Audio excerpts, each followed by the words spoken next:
Hey, y'all. Welcome back to Tony's Kitchen. Today we're going to be making an awesome, tasty, delicious breakfast casserole. And I'm making this casserole actually for our brunch today at home. So like I said, definitely enjoy this with me as I go through this process. And make sure that you, of course, like and subscribe to the channel. And of course, leave a comment down below if you've ever made a breakfast casserole or even if you like breakfast casseroles. And also, like I said, make sure that you subscribe, but make sure that you also click that notification bell to get all the videos to upload throughout the week. So let's go ahead and get on into this, y'all. So I got my little handy dandy casserole dish. And I'm going to go ahead and start filling this bad boy up full of ingredients. And I do have the ingredient list. It's going to be in the description of the video. Just keep that in mind so you won't have to worry and figure out what is she making, what is she doing, what's going on, that kind of thing. So you will definitely see that. So no worries at all, y'all. But to be getting started, because this bad boy has hash browns. So of course I'm pouring the hash brown. This is the shredded hash browns, just in case y'all wondering. The shredded hash browns. Uh-oh. Trying to make sure. There we go. Let me spread these out. They remind me of like those little bitty potatoes or French fries that we like, those shoestring potatoes. That's what they look like, but they're just really small. But they're cute. They're cute. Uh-oh. We finished putting, I think I'll use the rest of it too. Yeah. I'm sure I'll use the rest of that. All right. Set this to the side. Let me go ahead and get this fixed on up right the correct way. And like I said, this is an easy casserole for any busy family. You can actually make this casserole overnight. The only thing you would do is just cook it about 15 to 20 minutes longer. So just keep that in mind because you can't make this overnight, y'all. And I'm also going to be putting some bell peppers in here. And you can put them on there any way that you like. If you don't want to put them on here, don't have to. That's up to you. But I know for me, this is like a really big, giant omelet to me. So I'm like I said, I'm definitely putting some bell peppers in this bad boy. It's going to be good too. And it just adds an extra layer of flavor too to the casserole. So it won't be so bland and that kind of thing. Uh-oh. Get my cheese up out of here. Y'all, I didn't get my cheese out. I got the cheese out now. So, and I'll put the cheese on. There we go. Make sure I got it open. I totally forgot to get that out. Alrighty. And next I'm putting trying to see what to put on there next.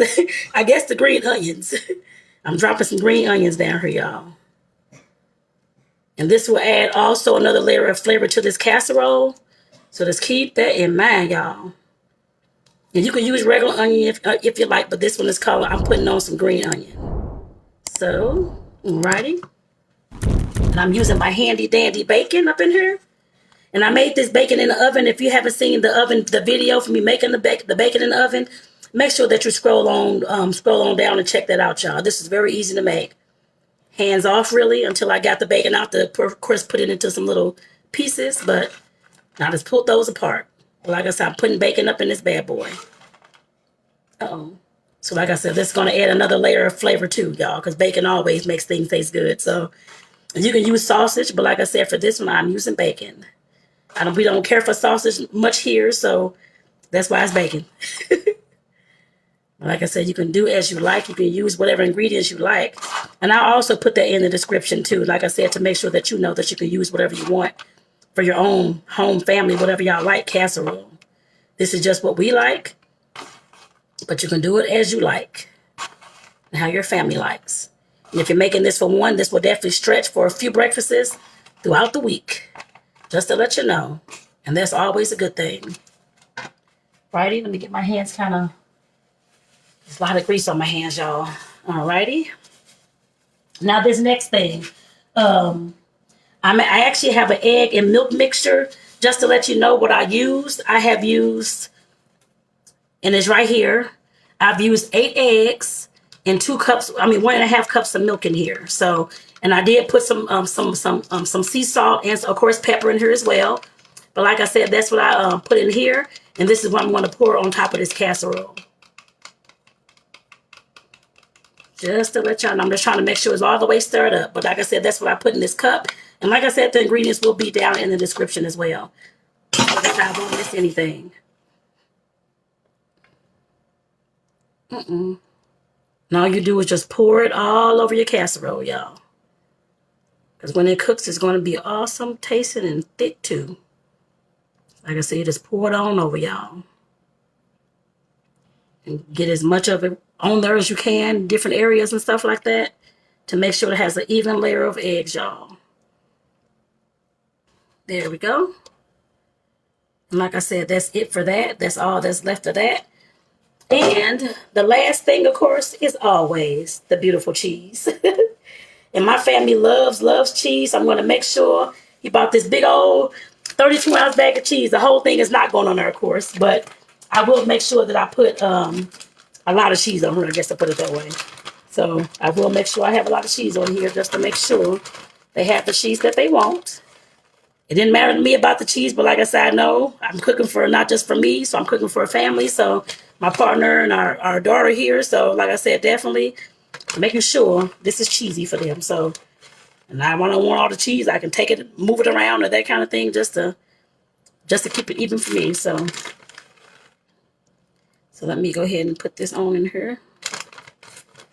Like I said, most of these ingredients, I think all of them actually are from Walmart. You don't have to use anything extravagant unless you want to. You can pick the cheapest of the ingredients, the cheapest cheese, the cheapest bacon. It's up to you. The cheapest bell peppers, I'm sure they all probably about less than $1 anyway, but you can pick whatever you want that's cheap for you. Especially if you have onions, if you have stuff where you don't have to use green onion. If you already have regular onion in the refrigerator, use that. You don't have to go out and get anything special for the recipe. This is just what I was using. So like I said, you don't have to use anything else extravagant. Just use what you want. Just to keep that in mind. Because like I said, I don't want you to go broke making these meals. These meals, of course, can be made as cheap as possible. You don't have to put so much emphasis on the top ingredients, because I don't. And like I said, that's how I like to cook for y'all with whatever I got in my fridge, even though we had the battered cheese today. But otherwise, whatever I got in my fridge is whatever's going in this meal. I put it that way. I had the bell peppers, the green onions. I forgot I did, but we did have to buy those. So I didn't have the green onions. But otherwise, everything else we had here already. Okay, and like I said, this is the end of this casserole, this breakfast casserole. I'm going to have to put this in the oven for an hour and about 15 minutes. So it's going to take a little bit to cook. But I will be checking on this throughout. And if you're making this at home, make sure that you don't just leave it in there for an hour and 15 minutes. Make sure that you're checking on this casserole throughout the time it's supposed to be cooking too. Because you definitely don't want the casserole to, of course, to burn up or something to happen, or the stuff to spill over, anything like that, or the cheese to get black and brown like it's Cajun. You don't want that either. So like I said, make sure that you're checking on your food as it cooks. I don't care what food, but this is a casserole, so make sure that you're checking on this casserole as it cooks. Don't just leave it in there and forget all about it and go do something else. At least every 30 minutes, 30 to 45 minutes, come check on it. So, like I said, it's going in the oven for an hour, 15 minutes. So, I'll be back. Peace out. Hey, y'all. The breakfast casserole is out of the oven. So, let me go ahead and show y'all this bad boy. It's still sizzling, of course, but like I said, it's definitely out of the oven. And I want to make sure this was done enough and didn't have any egg in there. Egg left that wasn't cooked, but like I said, it's definitely out the oven, y'all. This is going to be so tasty. So tasty, so tasty, so tasty. So, I'm done with that recipe. Like I said, let me know if you make this recipe or if you want to make this recipe, because I definitely want to hear from y'all. Like I said, this is the breakfast casserole, and all the ingredients are down in the description of the video. I hope you enjoy it. And again, make sure that you subscribe and click that notification bell to receive all my videos that I upload. Peace out, y'all, and have a good one.